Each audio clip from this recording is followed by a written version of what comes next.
Voilà. Alors on peut se...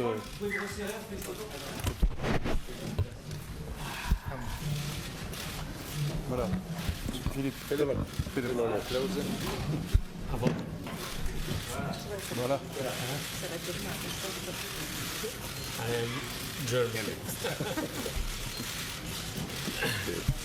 Merci, merci. Bien, mesdames, messieurs. Ladies and gentlemen, I brought together my German, British, Italian, and American counterparts, as well as the High Representative of the European Union, to talk about different crises. The first one that we talked about is quite obviously Syria, the crisis in Syria, which is a conflict that next Tuesday will be completing its 5th year of existence and deadly existence. Now, intra-Syrian negotiations should resume tomorrow, and they will be very difficult. But together, we would like to restate the support we want to give to the moderate opposition. The moderate opposition has decided to attend the Geneva talks and to sit around the table of negotiations. We have agreed that in order to guarantee the credibility of said negotiations, that the truce must be fully complied with, and that humanitarian aid should be delivered freely and unencumbered. We have noticed that progress has been made in the field, but it still needs to be increased. And as for the monitoring mechanisms that are absolutely necessary to check on it, they need to be reinforced as well. We have reminded ourselves of the emergency there is to set up a real political transition in the framework of the calendar set by Resolution 2254 of the UN. And this is what will be at the heart of the negotiations in Geneva.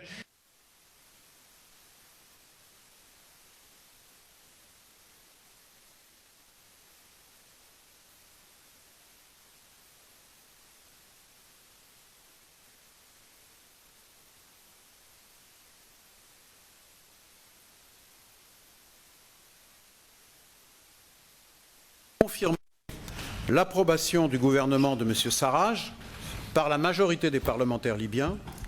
Elle a également appelé à l'installation rapide du gouvernement à Tripoli et à sa prise de contrôle des institutions économiques et financières. La France et l'ensemble de ses partenaires qui sont réunis aujourd'hui font confiance à M. Sarraj pour diriger ce gouvernement qu'il a formé, mais qui va faire face à de très nombreux défis politiques, mais aussi humanitaires et sécuritaires, auxquels la Libye est confrontée. Nous nous tenons prêts à lui apporter notre plein soutien. Nous continuerons également de soutenir la mission d'appui des Nations Unies en Libye. Nous travaillons déjà à cela avec l'Union européenne et avec les États-Unis pour adopter rapidement aussi des sanctions, si cela s'avère nécessaire, à l'encontre de ceux qui, dans les deux camps, empêchent l'entrée en fonction de gouvernements légitimes. Il n'est pas acceptable que quelques individus prennent en otage l'ensemble du peuple libyen afin que la situation sécuritaire se dégrade, alors que la situation sécuritaire se dégrade et que la menace terroriste s'aggrave, comme nous l'avons malheureusement constaté la semaine dernière avec l'attaque de Ben Guerdane en Tunisie lundi dernier. Le retour de la paix et de l'état de droit est une nécessité, mais aussi une urgence pour le peuple syrien, mais c'est vrai aussi pour les pays voisins, mais c'est vrai aussi pour l'Europe, et donc nous devons tout œuvrer pour lutter pour une Libye stable, mais aussi une Libye qui affronte ses propres problèmes et qui nous aide aussi à lutter contre la progression de Daesh. Nous avons d'ailleurs adopté un texte aujourd'hui, une déclaration de la Libye qui sera publiée après cette rencontre. Nous avons abordé également la situation au Yémen. Nous sommes très frappés et inquiets par la situation humanitaire dans ce pays. Et nous pensons que seule une reprise des pourparlers entre les partis yéménites et la solution politique qui en débouchera permettront de mettre fin aux hostilités et de répondre à cette terrible crise humanitaire. Cette solution devra s'appuyer là aussi sur la pleine mise en œuvre de la résolution 2216 du Conseil de sécurité, mais aussi sur l'initiative de paix des pays du Golfe et les résultats de la conférence du dialogue national. Nous avons réaffirmé notre plein soutien aux efforts de l'envoyé spécial du secrétariat général des Nations Unies en ce sens. Nous avons aussi évoqué la situation en Ukraine. Frank-Walter et moi-même nous étions rendus à La Réunion dans le cadre du format Normandie qui s'est tenu ici même le 3 mars dernier. La situation sur le terrain est difficile, il ne faut pas se le cacher là non plus, avec des violations qui continuent du cessez-le-feu. Il y a un cadre qui est celui de Minsk, des accords de Minsk. Et la dynamique de Minsk n'est pas enclenchée comme elle devrait l'être. Nous préférons le dire franchement. Et c'est pourquoi nous appelons les partis à prendre toutes leurs responsabilités. La Russie, qui doit faire pression sur les séparatistes pour un cessez-le-feu effectif, mais aussi le gouvernement de Kiev, qui doit mettre en œuvre le volet politique des accords, avec notamment l'adoption de la loi électorale permettant la tenue le plus rapidement possible des élections dans le Donbass. Enfin, j'ai présenté à mes collègues la proposition française d'une initiative pour relancer le processus de paix au Proche-Orient. Le conflit israélo-palestinien demeure, mais nous constatons qu'il s'aggrave et que le statu quo ne peut pas durer. J'ai évoqué avec mes homologues les entretiens que j'ai eus à ce sujet avec les partenaires arabes, notamment lors de ma visite au Caire. J'ai rencontré les responsables de la Ligue arabe qui ont apporté un soutien à l'initiative de paix. Demain, je ferai de même, sous votre présidence, Federica, auprès de l'ensemble des ministres européens des Affaires étrangères réunis à Bruxelles. Mon envoyé spécial, l'ambassadeur Pierre Vimont, est aujourd'hui au Proche-Orient pour poursuivre les consultations, expliquer le sens de notre démarche, la méthode que nous proposons, et il sera également à Washington la semaine prochaine. Ce que nous pensons tous, c'est qu'il faut sortir de l'enlisement, mais aussi créer au plus vite les conditions d'une reprise de négociations. Il est donc urgent d'agir et de relancer aussi une dynamique d'espoir dans cette région qui en a bien besoin. Je vous remercie. John, vous avez la parole. Merci beaucoup. Good afternoon, everybody. D'être à Paris. Tout d'abord, j'aimerais remercier le ministre des Affaires étrangères, Jean-Marc Ayrault, pour son accueil chaleureux. J'ai eu le plaisir de connaître Jean-Marc lorsqu'il était Premier ministre et je suis heureux d'avoir l'occasion à ce moment de travailler étroitement avec lui dans un tel moment historique. Je souhaite remercier tous nos collègues qui sont venus ici, à Paris, aujourd'hui. Le ministre Hammond, M. Steinmeier, Paolo Gentiloni de l'Italie et bien sûr la représentante, Mme Federica Mogherini. Il est inhabituel de se rencontrer un dimanche matin. Cependant, tout le monde a réalisé cet effort aujourd'hui parce que nous sommes tous conscients des crises auxquelles nous sommes affrontés de manière simultanée. Et vous venez d'entendre l'exposé de Jean-Marc. Il nous a parlé de divers endroits. Il a cité divers pays qui représentent aussi d'énormes défis pour nous tous dans le monde, la Libye, le Yémen, la Syrie, le processus de paix au Moyen-Orient. Daesh et sa campagne maléfique se sont prolongés bien au-delà de l'Irak et de la Syrie. Et nous tous, nous sommes réunis, unis, dans notre foi profonde que la guerre civile syrienne doit prendre fin. Malgré toutes les difficultés, malgré toutes les prédiction inverse. Nous avons réussi à maintenir depuis 15 jours maintenant une cessation des hostilités, laquelle, nous l'admettons tous, connaît des tensions ici et là. Cependant, nous avons réussi à produire une réduction à hauteur de 80 à 90% des niveaux de violence. Et nous sommes tout à fait conscients du nombre record de migrants qui cherchent refuge non seulement au Moyen-Orient, mais maintenant ils arrivent en Europe et cela représente bien sûr des défis. Nous croyons que la communauté transatlantique est forte. Non, parce qu'elle a été exempte de tragédies et de difficultés. Non, l'histoire nous le prouve. Mais nous sommes forts parce que nous sommes résilients. Et par-dessus tout, nous partageons des valeurs communes, une vision commune de ce que nous souhaitons accomplir ensemble.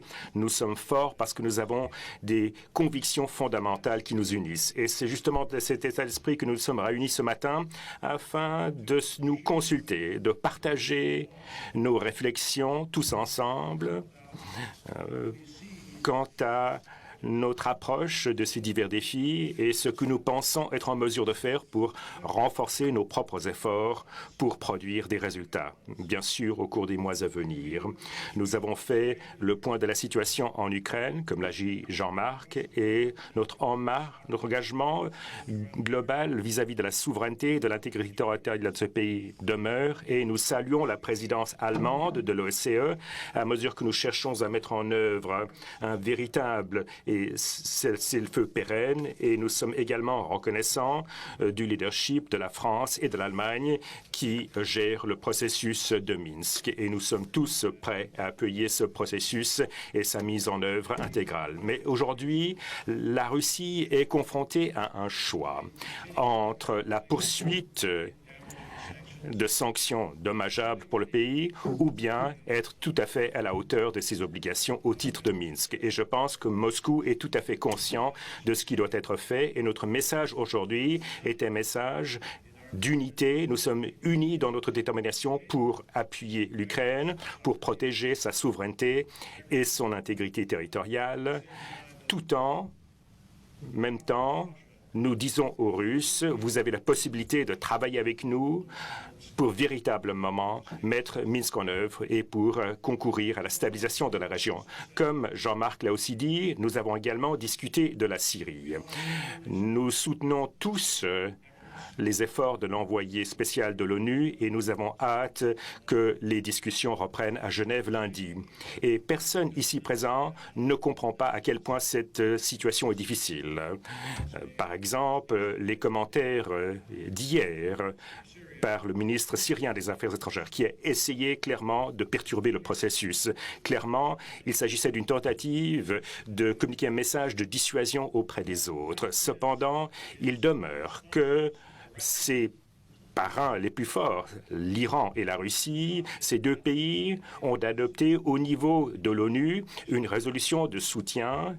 Et dans le cadre des communiqués de Vienne et des communiqués de Munich, ces deux pays ont adopté une approche laquelle impose une transition politique et un processus qui doit déboucher sur des élections présidentielles à un moment donné. Bien, le processus diplomatique qui a été lancé par le groupe international de soutien pour la Syrie nous a permis d'évoluer sur deux dossiers critiques. J'ai déjà parlé d'un dossier, la réduction de la violence. Mais grâce à cela, il a été possible de fournir de l'aide d'urgence auprès de communautés en Syrie. Certaines de ces communautés n'ont pas vu d'aide depuis des années. Plus de 300 camions ont maintenant apporté de l'aide à au moins 150 000 personnes, environ un tiers des quelques millions de personnes qui vivent dans des zones reculées, assiégées. Et malgré ce progrès, nous demeurons tous profondément préoccupés par la pratique du régime Assad qui empêche ces fournitures médicales nécessaires d'arriver dans ces zones et surtout les kits surgicaux, lesquels représentent des décisions de vie et de mort pour ces personnes. Nous allons continuer de coopérer avec l'ONU pour permettre l'accès et que l'accès humanitaire soit disponible rapidement à Ghouta Est, à Daraya, à Deir ez-Zor et dans le pays tout entier. Deuxièmement, nous avons établi un processus pour une cessation des hostilités il y a 15 jours. Et nous prenons très au sérieux. Tous ici, nous sommes membres de la Task Force, nous travaillons à Genève afin de mettre ceci en œuvre. Et au quotidien, nous travaillons sur l'examen de toute allégation de violation et nous œuvrons pour essayer de défaire tout ce qui pourrait se passer, qui pourrait menacer ce processus. Cependant, ce qui compte, c'est que la violence globale a connu une très forte réduction. Les gens ont réussi à sortir de chez eux et manifester. Les gens sont de retour dans les cafés et cela était impensable il y a à peine 15 jours. La task force du groupe de soutien va continuer de se réunir régulièrement afin de promouvoir un respect intégral. Tout le monde sait ce qui doit se passer. Les bombardements aériens de la part du régime et les attaques de mortiers contre les participants, les personnes qui ont adhéré à la cessation des hostilités, eh bien, sachez que ces bombardements doivent cesser. Et toutes les parties doivent respecter la cessation des hostilités. Elles doivent toutes coopérer avec la fourniture de l'aide humanitaire et elles doivent toutes appuyer de véritables négociations visant à une transition politique pilotée par la Syrie en conformité avec le communiqué de Genève de 2012 et la résolution 2254 du Conseil de sécurité de l'ONU. Sur la durée, les violations ponctuelle risque de saper ce qui a été la première période soutenue de réduction de la violence en Syrie depuis de nombreuses années. Et nous vous demandons à vous tous, les membres de la presse, des médias et dans le monde entier, d'examiner de très près pour savoir qui est responsable de ces violations. Si le régime et ses parrains pensent que nous pouvons réduire la conformité dans certains domaines ou agir de manière qui doute de leur engagement vis-à-vis de la cessation, et cela sans de conséquences graves par rapport au progrès que nous avons réalisé, eh bien, ils se trompent profondément. Le peuple syrien soutient intégralement la cessation des hostilités parce que cela a permis d'améliorer leur vie. Et à ce jour, le plus grand violateur, suite aux allégations, c'est le régime Assad. Par conséquent, nous estimons que si nous ne souhaitons pas revenir ici l'année prochaine ou l'année d'après, confrontés à un Moyen-Orient doté de plus de réfugiés, avec beaucoup plus de morts et de personnes déplacées, avec beaucoup plus de souffrance et d'érosion de l'espoir, il est par conséquent fondamental que les gens fassent preuve de leadership et effectivement respectent la cessation des hostilités. À long terme, le seul moyen effectivement de mettre fin à cette crise des réfugiés, c'est de mettre fin à la guerre civile en Syrie. Et c'est notamment une des raisons pour lesquelles il nous appartient de trouver le meilleur moyen de détruire Daesh. Les événements récents ici à Paris ont bien sûr renforcé notre détermination universelle quant au démantèlement de cette organisation barbare. La coalition mondiale contre Daesh comprend maintenant tous les États membres de l'Union européenne et ensemble, nous avons repoussé les terroristes hors d'environ 40% du territoire qu'ils contrôlaient autrefois en Irak et ils ont été repoussés des 20% du territoire qu'ils contrôlaient en Syrie. Nous avons libéré Tikrit, Sinjar, Ramadi, Shadadi et Kobani. Et en Syrie, au cours des 3 semaines à peine, Daesh a perdu quelques 3000 km² et 600 combattants. Et cette pression sera encore plus forte. Nous avons également parlé de la situation en Libye, comme l'a dit Jean-Marc, et je souhaite, de la part des États-Unis et de la part de nous tous, le soutien total que nous accordons au Premier ministre al-Sarraj et envers le nouveau gouvernement d'unité nationale. Nous avons enjoint les membres du dialogue politique libyen qui ont réaffirmé leur soutien auprès du Premier ministre et auprès du Conseil présidentiel d'évoluer rapidement et de se rendre à Tripoli. Et nous exhortons toutes les institutions publiques libyennes de faciliter une transition pacifique et ordonnée du pouvoir pour que les nouveaux dirigeants de la Libye puissent commencer à gouverner à partir de la capitale. Nous savons tous que la réconciliation en Libye ne sera pas facile et ce ne sera pas plus facile qu'ailleurs. Mais nous savons également qu'après des décennies de dictature, après des années de troubles, de bouleversements, cela constitue la meilleure option pour les quelques 6 millions d'habitants de la Libye.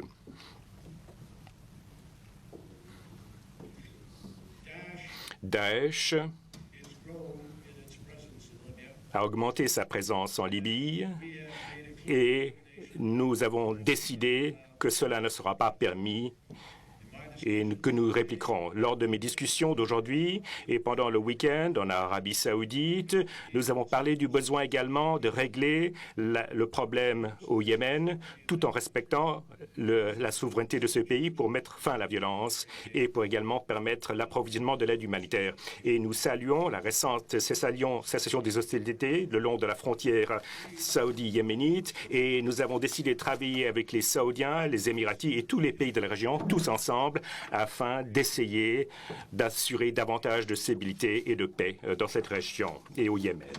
C'est pourquoi, encore une fois, je remercie mes collègues pour leur présence aujourd'hui. Je remercie Jean-Marc pour sa très généreuse hospitalité. Je remercie le gouvernement français qui nous a invités ici dans ce moment important à mesure que nous essayons de voir un aboutissement des pourparlers de Genève, à mesure que nous réaffirmons que nous redoublons d'efforts contre Daesh et à mesure que nous continuons d'essayer de repousser ces extrémistes violents qui ont perturbé les vies non seulement des populations de la région, mais des populations du monde entier. Je vous remercie. Question.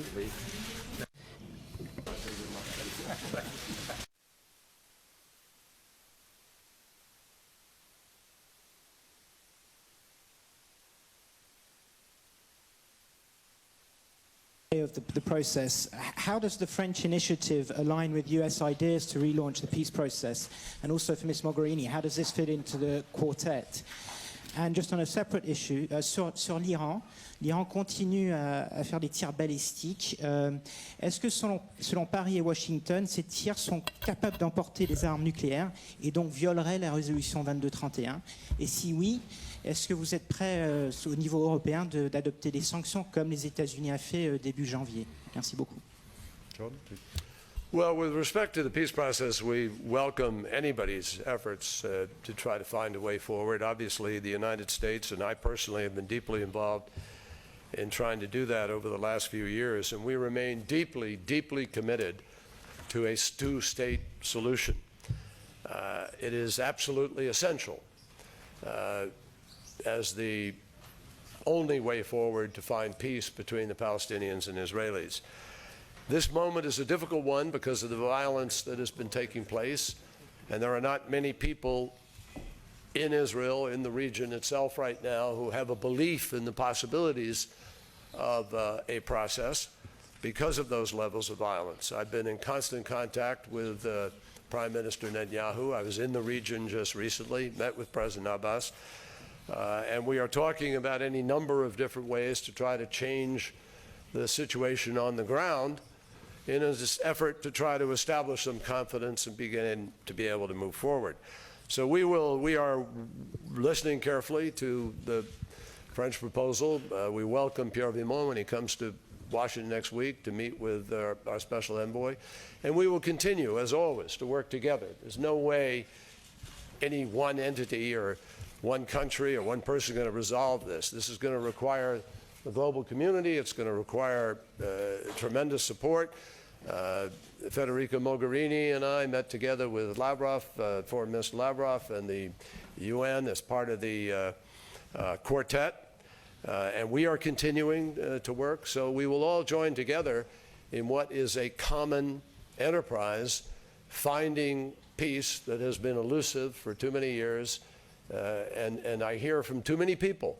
Just the other day, I was in Saudi Arabia. I met with King Salman and the crown princes, the crown prince and deputy crown prince. Every one of them affirmed the fact that resolving Israel-Palestine would take an enormous point of contention out of the recruitment and ether and debate and struggle and anger and passion that drives so much of what is happening in the region. If I can add? Moi, je n'ai pas entendu. Qu'est-ce que vous avez dit sur l'Iran? Sorry, on Iran, I'll just translate it then. Just Can you hold the mic close? Yeah, sorry. There have been more ballistic missiles. Do these tests? I mean, this is more a question for Europe because I think. Oh, the US missiles. Yeah, on the missiles. Well, the missiles are a violation of the United Nations Security Council, the missile tests, because they are longer than the distance that is allowed for legitimate testing. And because of that, they represent a potential threat to countries in the region as well as elsewhere, beyond, because of the potential distance and testing that goes along with it. So we have made it very clear that the missile concerns remain part of sanctionable activities with respect to Iran.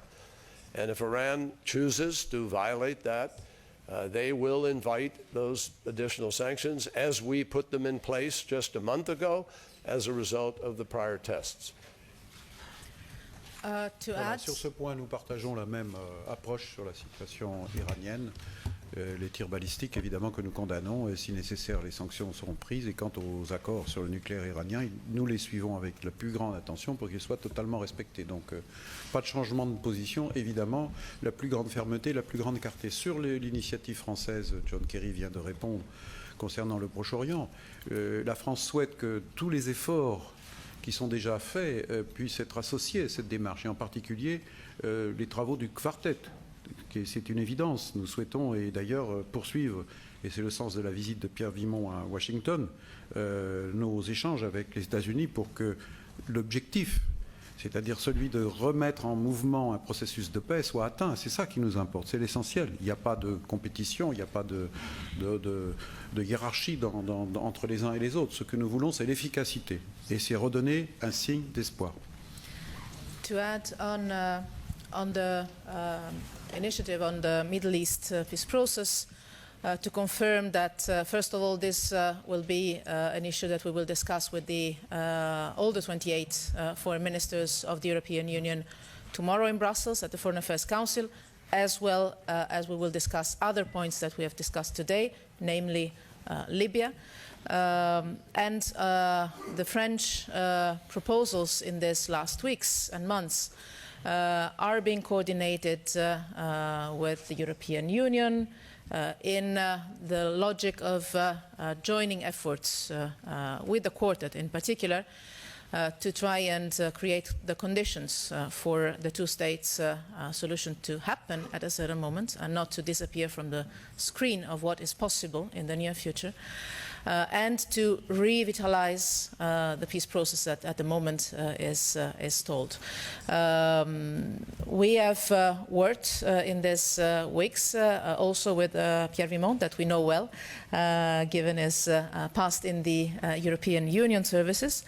And as you know, as a quartet, we have started to work on a report that is going in the same direction. We will obviously coordinate actions and steps so that the objective we share, which is the two states, will be possibly achieved in the future.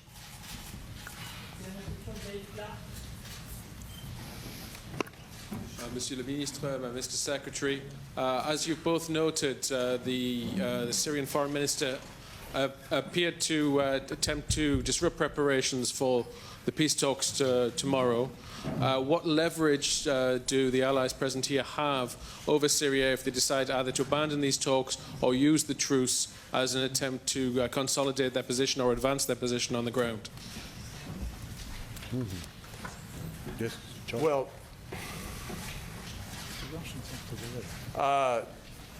we made an agreement in Vienna twice, and in New York, and again in Munich.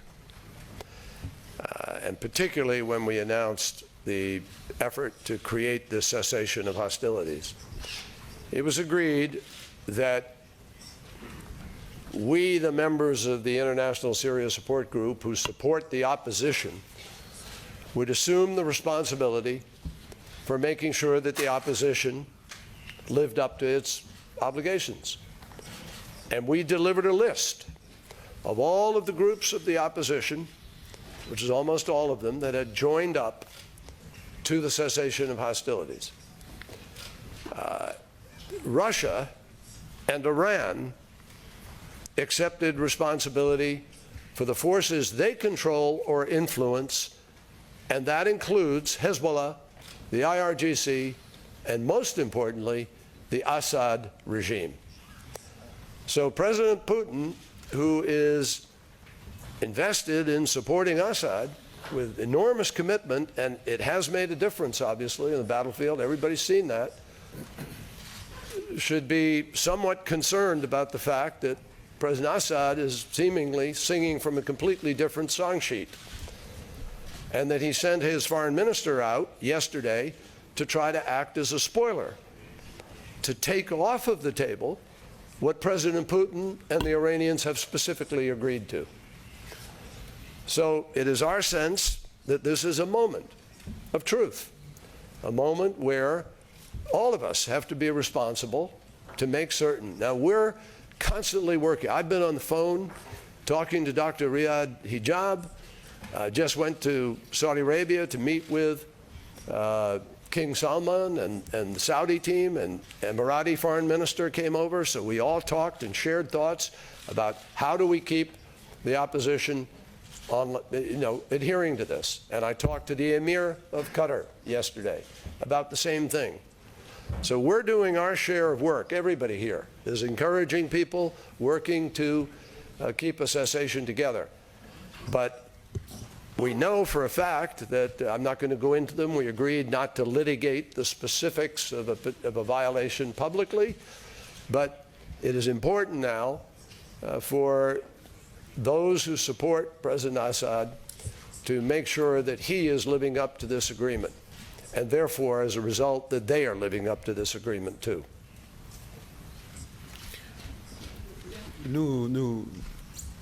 La France a une position très claire aussi. Il n'y a pas d'issue à cette guerre qui arrive dans sa 6e année, comme je l'ai dit tout à l'heure, sans processus politique, sans solution politique. Mais il faut être clair, la solution politique, ce n'est pas le retour au statu quo ante. Il faut que les choses changent. Et c'est évident qu'il n'y aura pas de processus politique si l'opposition n'y est pas associée étroitement et en confiance. Donc il faut qu'il y ait des signes qui lui soient donnés. Le cessez-le-feu effectif, les combats continuent contre Daesh et Al-Nosra, ça c'est clair, mais il ne faut pas qu'il y ait des attaques qui portent aussi sur l'opposition modérée, celle qui est représentée par monsieur Riyad Hijab, que nous avons reçu la semaine dernière ici, et qui est courageux, qui a réussi à rassembler les 104 groupes qu'il fédère pour accepter le cessez-le-feu et qui souhaitent venir aux négociations. Et donc nous avons assisté là ces dernières heures à des provocations du ministre des Affaires étrangères syrien, qui est un mauvais signe, mais qui ne correspond pas à l'esprit du cessez-le-feu. Et c'est vrai que nous devons tous les partenaires, les États-Unis, la Russie, l'Union européenne, les pays de la région, tout faire pour faire pression pour que le processus de paix soit sincère et qu'il y ait des avancées réelles, et qu'il ne nous fasse pas oublier les responsabilités du régime dans la mort des 270 000 Syriens et les destructions des villes et la catastrophe humanitaire et la masse de réfugiés qui n'ont pas d'autre choix que de fuir leur pays. Donc il faut une solution politique et il faut la trouver sans tarder.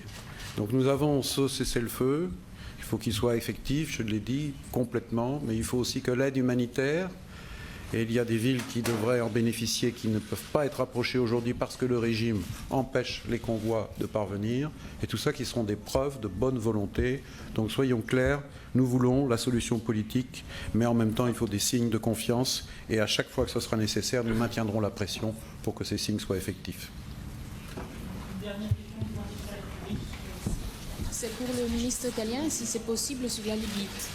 Est-ce que l'Italie va soutenir le projet le travail sur les sanctions et s'il y a la possibilité que ce sera quelque chose qui va accélérer le procès de formation d'un gouvernement d'accord national?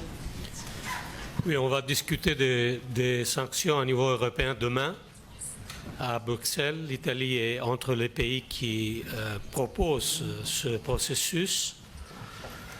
Naturellement, c'est un élément d'une stratégie plus générale et aujourd'hui, on a, je crois, pris des bonnes décisions en reconnaissant ce qui a été décidé par le dialogue politique libyen et en souhaitant le fait que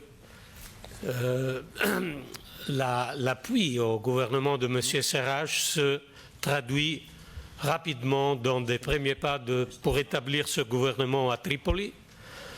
Ça sera une des clés absolument extraordinaires pour commencer un processus de stabilisation de la Libye qui est nécessaire pour contraster le Daesh, contraster le trafic d'êtres humains et avoir un pays plus stable à 300-400 km de distance de l'Europe. Naturellement, demain, je crois que le processus des sanctions va commencer dans la décision qui sera prise du Conseil des affaires étrangères européen.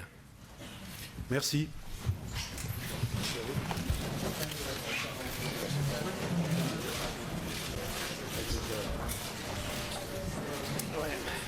I tried my French.